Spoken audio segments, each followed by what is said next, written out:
So hello guys, this is my first blog. और इस blog में हम जानेंगे कि हम कम से कम बजट में केदारनाथ की यात्रा कैसे कर सकते हैं। तो सबसे पहले हम अपने घर से निकल जाते हैं ISBT कश्मीरी गेट के लिए, जहाँ से हमने रेड बस ऐप के थ्रू हमने बस बुक कर रखी थी, जो कि दिल्ली से हरिद्वार तक के लिए थी। और इस बस का किराया हमें पड़ता है 400 पर पर्सन, वो भी स्लीपर का। तो हम सबसे पहले क्या करते हैं, अपनी बस पकड़ने के बाद रात के 11 बजे दिल्ली के ISBT कश्मीरी गेट से हम निकल जाते हैं। ये बस हमें 4 घंटे का टाइम लेती है और हमें रात को करीब 3 बजे करीब हमें हरिद्वार ड्रॉप कर देती है।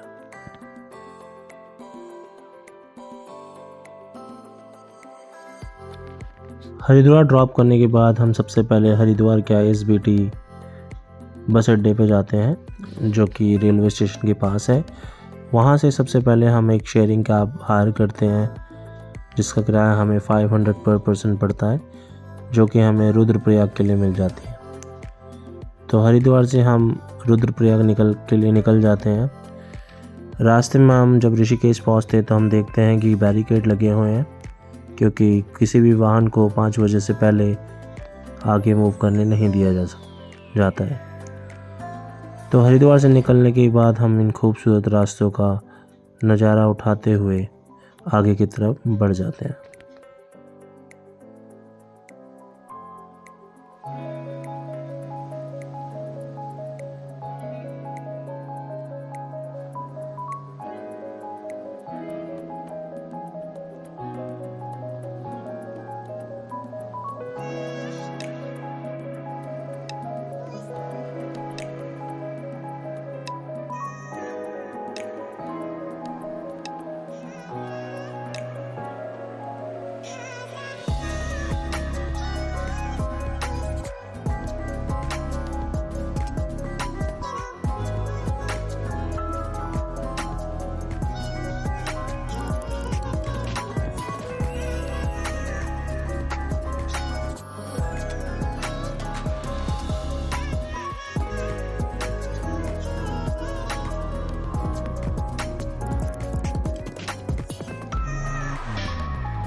तो 3 घंटे का सफ़र करने के बाद हमारी गाड़ी सबसे पहले रुकती है धारा देवी टेम्पल के पास, जहाँ पे सब यात्री धारा देवी टेम्पल के दर्शन कर लेते हैं।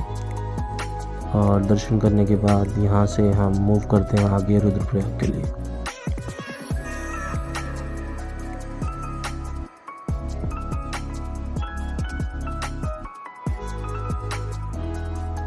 तो दर्शन करने के बाद हम यहाँ से निकल जाते हैं आगे रुद्रप्रयाग के लिए। तो 1 घंटे बाद ही भैया हमें रुद्रप्रयाग के लिए ड्रॉप कर देते हैं, और वहाँ से हम एक और शेयरिंग कैब हायर करके, जिसका किराया हमें 300 पर पर्सन पड़ता है, निकल जाते हैं सोनप्रयाग के लिए।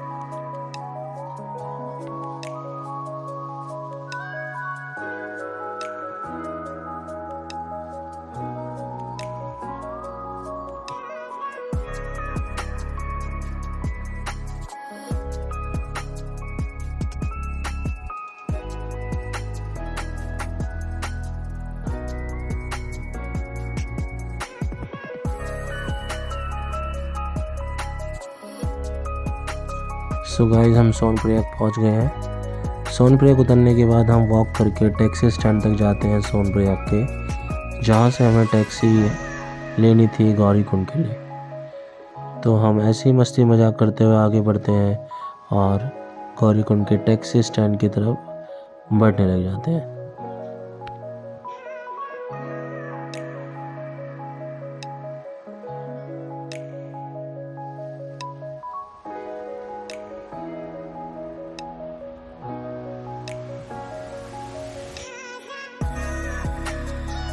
सो टैक्सी स्टैंड पहुँच के गाइस हम एक टैक्सी हायर करते हैं, जिसका रेंट हमें 50 रुपीज़ पर पर्सन पड़ता है। ये टैक्सी हमें शेयरिंग कैब में सोनप्रयाग से लेकर गौरीकुंड पर ड्रॉप कर देती है।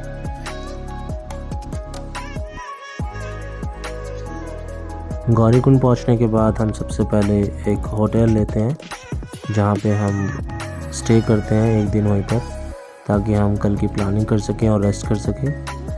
सो नेक्स्ट ब्लॉग में मैं बताऊंगा कैसे हमने केदारनाथ की यात्रा स्टार्ट करी। तब तक के लिए बाय गाइस।